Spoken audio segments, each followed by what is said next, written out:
Bakit Katolikong aklat ang Biblia? Ang Biblia ay isang aklat ng Katoliko, isang Katolikong aklat para sa mga Katoliko. Bawat pahina nito ay nakapagpapatibay ng pagiging Katoliko.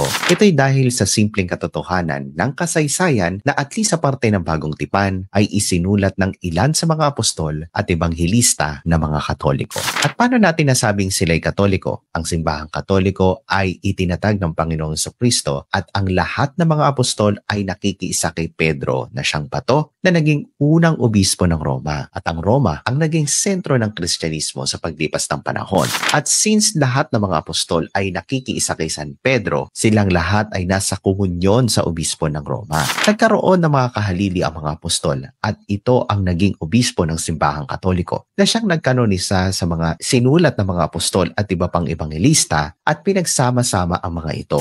Ang mga konseho ng Katoliko gaya ng Synod sa Roma noong 382, Hipona noong 393 at Cartago noong 397 ang nagpatibay sa kanon ng mga sinulat ng mga apostol at iba pang mga ebanghilista kasama ang mga aklat sa Lumang Tipan bilang isang kompletong aklat kung walang simbahang Katoliko at ang mga obispo nito noong ika-4 na siglo, hindi magkakaroon ng mundo ng Biblia na alam natin ngayon. Ingatan nawa tayong parati ng Panginoon.